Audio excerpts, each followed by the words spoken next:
Você precisa se curar de sua dor emocional antes de conseguir perdoar, certo? Não, de acordo com Nancy DeMoss Wolgemuth. Eu acredito que o escolher perdoar, escolher apertar o botão deletar, deixar para lá, na maioria das vezes, é o que nos leva ao processo de cura. Este é o Aviva Nossos Corações, com Nancy DeMoss Wolgemuth, na voz de Renata Santos. Estamos trilhando juntas uma série chamada Buscando a Deus. Durante a série, Nancy tem apresentado uma característica do avivamento pessoal. O foco agora é o perdão. Já ouvimos Nancy falar sobre seu livro muito útil chamado Escolhendo o Perdão. Lisa Berry participou dessa discussão e elas estão de volta para falar sobre maneiras práticas de perdoar.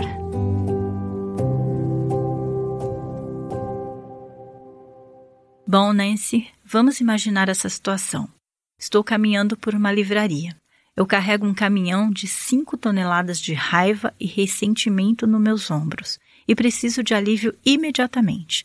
Vejo seu livro na prateleira, pego e logo começo a folheá-lo, loucamente para tentar achar as palavras mágicas que serão aquilo que eu preciso ouvir, o que eu preciso dizer, uma frase que vai me ajudar a deixar de lado esse caminhão pesado que carrego. Vou encontrar isso em seu livro? Bom, não sei se existe alguma frase que poderá ajudar uma pessoa a se livrar desse caminhão de 5 toneladas de forma rápida e fácil, porque ele não foi adquirido da noite para o dia. Esse caminhão é um acúmulo de mágoas de anos. Como seria possível da noite para o dia nos desfazer e mudar o que levou anos para chegar a esse ponto? Então eu acho que precisamos perceber, de certa forma, que não existem soluções rápidas. Mas eu acredito que através do processo de perdão, há meios de iniciarmos um projeto de libertação e lidarmos com essas questões. Hoje temos uma cultura terapêutica cuja sabedoria prevalecente afirma que não podemos realmente perdoar até que tenhamos passado por esse processo de cura. Eu realmente acredito no contrário. Eu acredito que o escolher perdoar, escolher apertar o botão deletar, deixar para lá, na maioria das vezes, é o que nos leva ao processo de cura.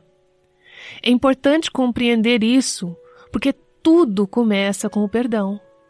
Se eu esperar até que eu tenha passado pelo processo de cura antes de escolher perdoar, provavelmente nunca chegarei ao ponto de perdoar. Mas se eu começar pelo perdão, isso me levará ao processo de cura. Entenda, eu estou afirmando que quando escolhemos perdoar, isso não significa que agora tudo está certo e resolvido e que os problemas acabaram. Na verdade, o que fiz foi entregar tudo ao Senhor.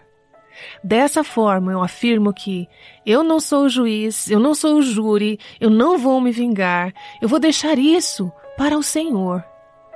Então me coloco nas mãos do Espírito Santo de Deus, através da palavra de Deus e da graça de Deus, que irá lidar com essas mágoas e feridas em minha vida, que precisam de restauração, e com um relacionamento que precisa de reconciliação, resolução ou restauração. Mas o ponto de partida é o perdão, e isso nos dá uma esperança tão grande e tão desmedida quanto o próprio Deus. Não importa o quão profundamente você foi ferida, ou marcada com cicatrizes, ou injustiçada, há esperança de libertação da raiva, da amargura, do ressentimento. Isso não significa que você não será magoada novamente. Isso não significa que ainda não haverá pontos sensíveis em seu coração quando aquela situação surgir. Mas você será capaz de pensar naquela pessoa que a prejudicou, sem ter que cerrar seus dentes e desejar que ela estivesse morta. É possível superar isso. Há esperança. Que interessante! De acordo com seu raciocínio, normalmente esperamos que ao lermos um livro, aprenderemos todos esses passos e, ao final, encontramos o perdão. Pronto, essa é a cereja do bolo, esse é o benefício final.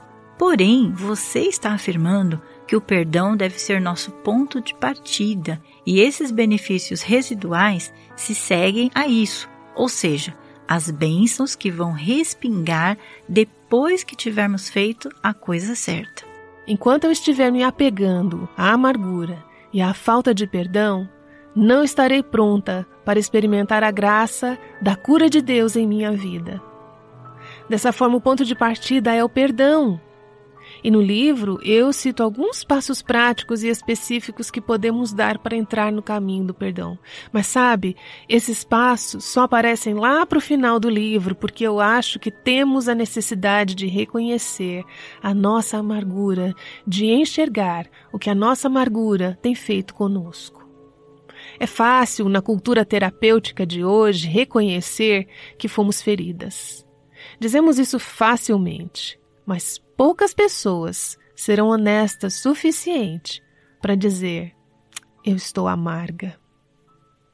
Dizer eu estou amarga significa que eu sou responsável. Eu fiz algo errado.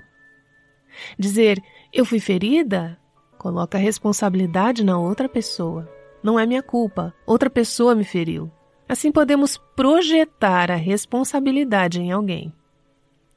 Então é uma grande coisa quando chegamos ao ponto de reconhecer que há uma raiz de falta de perdão em meu coração.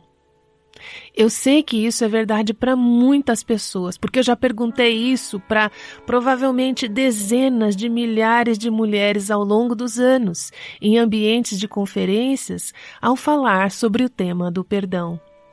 Minha pergunta era: quantas de vocês seriam honestas o suficiente para dizer que possuem alguma raiz de amargura em seu coração? Existe alguém ou pessoas em seu passado ou em seu presente que você nunca perdoou completamente? Seja honesta e levante a sua mão, se você puder. Eu não pedi para que elas abaixassem as cabeças e nem para desviarem o olhar. Isso porque estamos aprendendo a ser honestas com Deus e com os outros, e dessa forma poderemos desfrutar de sua graça em nossas vidas. Sabe, Lisa, todas as vezes, não importa quem esteja no grupo, podem ser pessoas leigas, pessoas que estão vocacionalmente no serviço cristão, esposas de pastores, em qualquer grupo. Todas as vezes, entre 80% e 95% das pessoas na sala levantarão as suas mãos. Existe alguém ou pessoas na minha vida que eu nunca perdoei completamente? Quando eu olho para aquele público, eu sei, aqui está um grupo de mulheres vivendo aprisionadas. Elas podem não perceber, mas estão. O que me motiva a continuar com essa mensagem, o que me motivou a escrever esse livro, o que me motiva a compartilhar esses passos práticos para o perdão e a liberdade, é que eu sei que quando as pessoas dizem sim para o perdão, é como se Deus passasse por essa grande cela da prisão, aquele enorme bloco de celas na prisão, e com a sua chave abrisse as portas dessa prisão e libertasse essas mulheres. Tenho visto isso repetidas vezes, e é isso que causa em mim uma paixão por chamar as mulheres a dizerem sim para o perdão. Agora, digamos que eu passe por isso e concorde com você. Sim, eu preciso perdoar. Eu tenho responsabilidade nisso. Eu perdoei ontem e hoje o que eu sinto? Esses sentimentos horríveis ficam surgindo como uma doença dentro de mim e eu penso comigo mesma. Eu perdoei ontem? O que está acontecendo aqui? Ok, vamos voltar um pouco e falar sobre o que significa ter perdoado, porque a pergunta que você está fazendo é importante. As pessoas dizem, eu perdoei, mas eu continuo sentindo essas emoções, o que eu faço com elas? temos que ter certeza de que realmente perdoamos. Eu encorajo as mulheres a fazerem primeiro uma lista das pessoas que as prejudicaram, coisas que ainda estão em seus corações, coisas das quais elas nunca se libertaram. Faça uma lista de quem pecou contra você.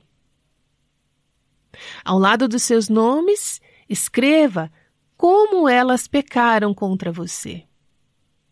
Você pode pegar um pedaço de papel e dividi-lo em 3 colunas. Na coluna da esquerda, coloque o nome das pessoas que pecaram contra você. Na coluna do meio, como elas pecaram contra você. E aqui está a razão para a 3ª coluna. Escreva qual foi a sua resposta para aquela pessoa, para aquela situação, para aquela ofensa. Você pode me perguntar, o que você quer dizer com qual foi a minha resposta? Você amou aquela pessoa? Você orou por ela? Você fez o bem a ela? As coisas que Jesus nos fala no Sermão do Monte que devemos fazer? Ou você reteve o amor? Você falou mal de seu ex-cônjuge para seus filhos? Você tentou fazer essa pessoa parecer má? Você se afastou dela? Como você respondeu? Antes que você possa realmente perdoar, e certamente antes de que você possa ser um instrumento para ajudar esses ofensores serem restaurados, você tem que se certificar de que a sua consciência está limpa. Eu preciso ter certeza de que a minha consciência está limpa. Assim, se eu pequei em minha resposta ao pecado da outra pessoa, então eu preciso voltar e corrigir isso. Confessar ao Senhor, buscar o seu perdão, confessar isso para outra pessoa. Deixe-me colocar uma pequena ressalva aqui. Há algumas situações nas quais houve uma ofensa cometida em que não seria apropriado para você reiniciar o contato com essa pessoa. Mas se não for inapropriado, volte até a pessoa e diga, eu pequei contra você. Agora, não projete a culpa. Apenas vá e assuma a responsabilidade por sua parte. O que costumamos pensar é, e todas nós fazemos isso, eu fui apenas 5% responsável. Tudo bem, ok. Imagine que você foi apenas 5% responsável. Vai lá e assuma 100% da responsabilidade pelos seus 5%. Quando a sua consciência estiver limpa, então você pode pensar em cada uma dessas pessoas e pressionar o botão deletar. Podemos voltar por um segundo para algumas daquelas emoções que eu tenho e com as quais eu não sei o que fazer. Fico surpresa em ver que elas estejam lá, porque eu realmente acredito que perdoei aquela pessoa, mas tenho essa sensação em meu estômago toda vez que eu penso sobre ela e tento me convencer de que realmente a perdoei. Por que será que eu ainda tenho esses sentimentos e por que eles não acabaram? Posso pensar em algumas razões para isso, Lisa. Antes de tudo, temos que entender que o perdão é uma questão de fé. Isso pode ou não envolver as minhas emoções inicialmente, ou minhas emoções podem precisar de um tempo para chegarem a esse nível. Assim, o fato de eu não sentir o perdão não significa necessariamente que eu não perdoei. Com o tempo, as emoções seguirão seu curso. Mas também creio que algumas pessoas realmente perdoaram de forma genuína.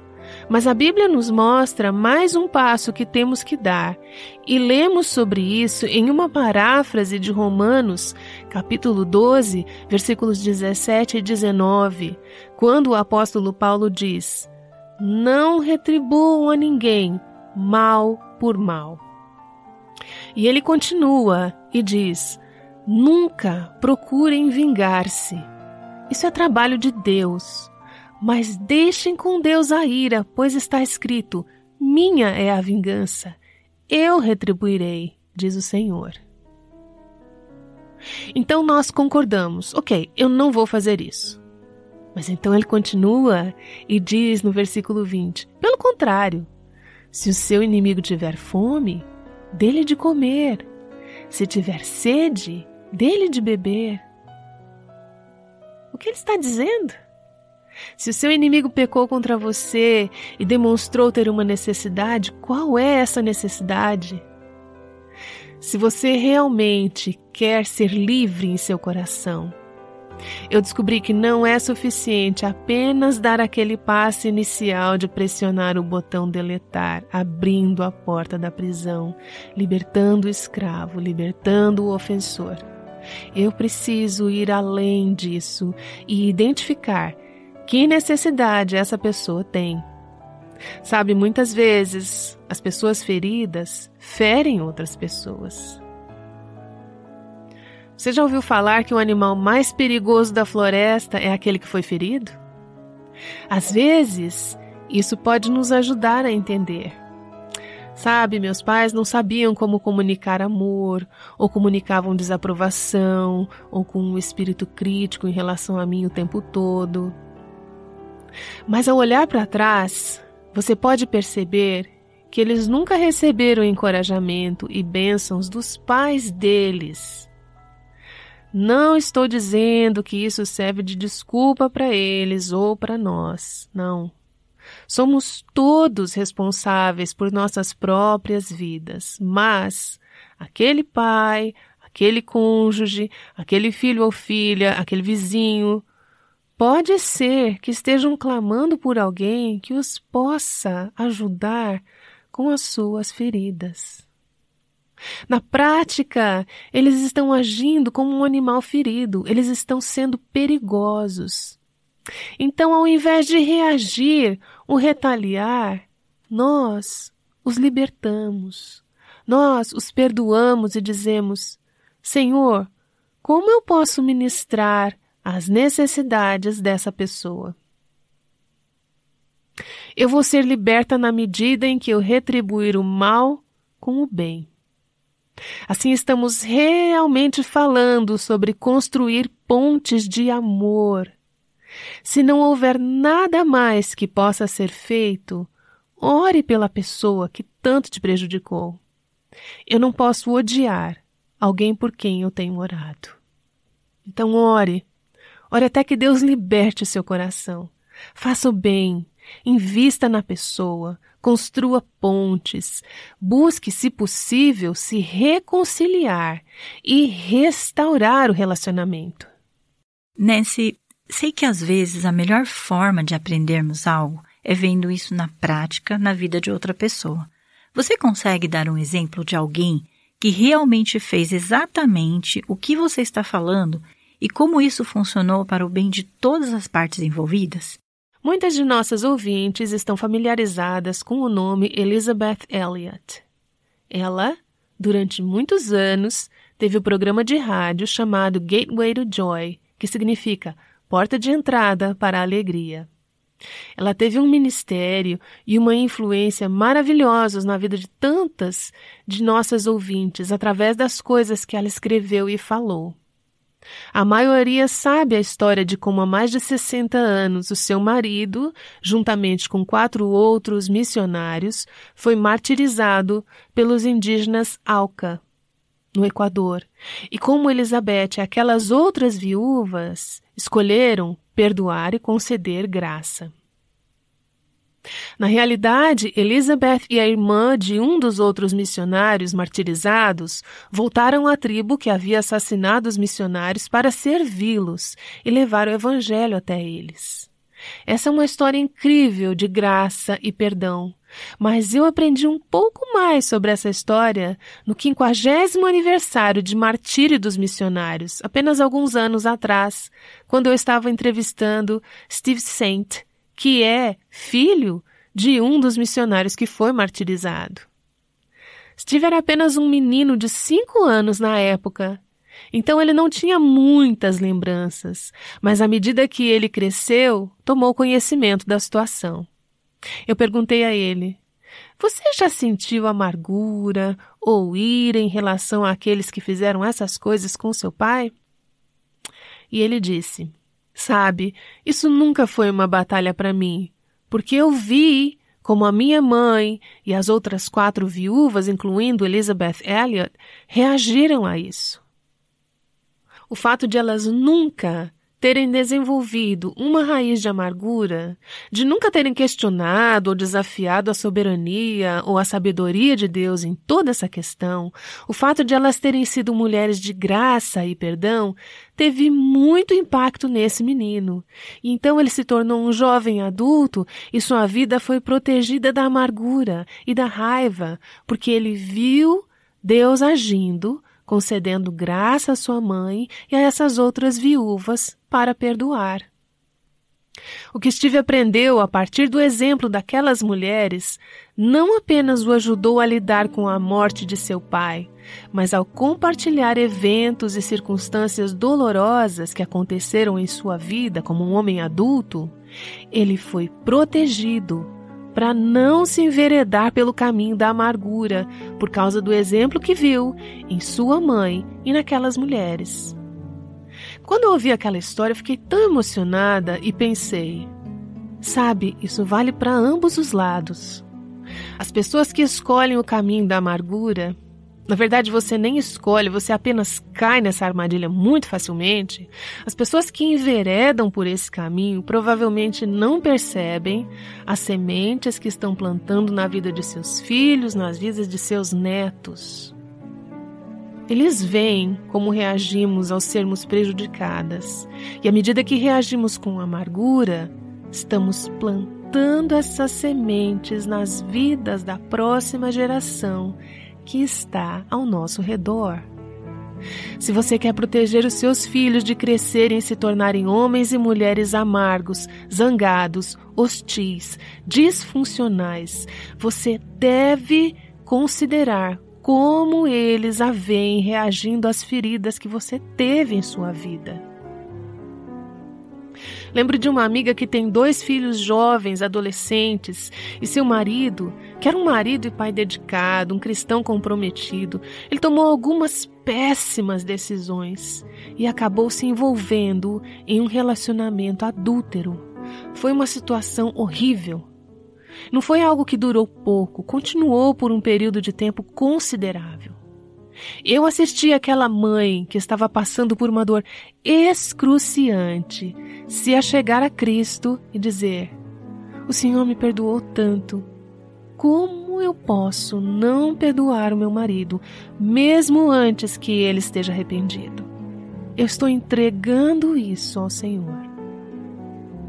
Mas ela foi honesta com ele. Isso não significa que você deve rolar e fingir de morta e dizer: vá em frente, tenha o seu caso, traga sua namorada para dentro da nossa casa. Há coisas que ela teve que dizer e ela foi bem honesta. Ela foi direta. Eles precisaram passar por um processo de disciplina na igreja. Há meios que Deus deu para confrontar a situação, mas ela se recusou a deixar a raiz de amargura crescer em seu coração, e eu assisti Deus proteger seus filhos, e eu vi seus filhos serem chamados para o serviço cristão em tempo integral, no meio de todo esse processo horrível. Eu vi os filhos dela crescerem em graça, e esses garotos te diriam: isso aconteceu por vermos como a minha mãe lidou com essa situação. O perdão traz consigo uma força incrível. Nancy, me identifico com os discípulos quando eles disseram a Jesus: este é um ensinamento muito difícil. Será que sou capaz disso? Será que consigo fazer o que você está dizendo? Será? Se você não for uma filha de Deus e nunca tiver experimentado o perdão de Deus para os seus pecados, você realmente não terá os meios para conceder o perdão e a graça aos outros. Mas, se você for uma filha de Deus, se recebeu a graça e o perdão de Deus, então a própria graça que Deus derramou sobre você fluirá de você para os outros. Nós não somos capazes, mas sim, Deus pode e Ele está em nós. Cristo está em nós, sua graça, sua misericórdia está em nós. Ele não nos pede para fazermos isso por conta própria. Não, nós não temos os recursos para perdoar, mas Deus tem. Então, temos que dizer: Senhor Jesus, eu não posso fazer isso, mas o Senhor pode. O Senhor vive em mim. Peço que me uses para derramar o perdão. Derrame a sua graça em minha vida. Assim como o Senhor me perdoou, permita que eu tenha a graça para perdoar essa pessoa. Isso não é natural, é sobrenatural, mas nós temos um Cristo sobrenatural que vive em nós. Não é possível perdoar sem o Espírito de Deus trabalhando em você. Nancy DeMoss Wolgemuth voltará para orar. Ela tem conversado com sua amiga Lisa Berry sobre o livro Escolhendo o Perdão. Esse livro a guiará pelo processo do perdão e a ajudará a aliviar as emoções tão sensíveis que surgem quando você pensa sobre aquela situação que é tão difícil de perdoar. Você tem a oportunidade única de orar por avivamento. No próximo estudo, descubra como o avivamento afeta a pureza sexual. Agora, vamos orar com Nancy para que tenhamos corações perdoadores. Ó Senhor, eu clamo ao Senhor agora em nome daquelas que estão ouvindo e que têm grandes problemas, grandes mágoas, grandes decepções, grandes dores, e daquelas que têm vivido na escravidão, na amargura e na falta de perdão por muitos anos por conta disso tudo. Senhor, eu tenho certeza de que não foi por acaso que o Senhor as fez ouvir esse programa hoje. E o Senhor quer dar esperança a elas. O Senhor quer dar a elas uma saída. Existe uma jornada para a liberdade que o Senhor quer que elas experimentem. Senhor, estende a mão auxiliadora e curadora de Jesus para essas vidas. Lembra-nos do quanto não somos merecedoras da Tua graça e perdão.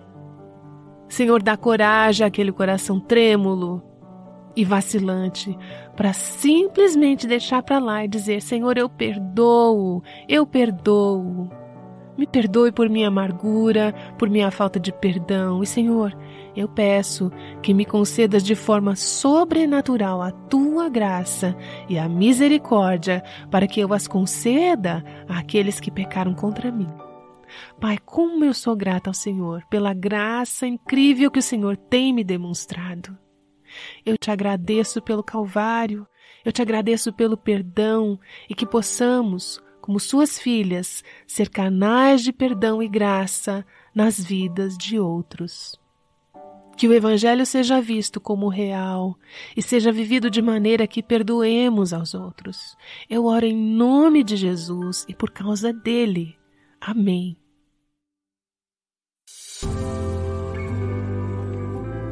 Aviva Nossos Corações com Nancy DeMoss Wolgemuth faz parte do Ministério Life Action.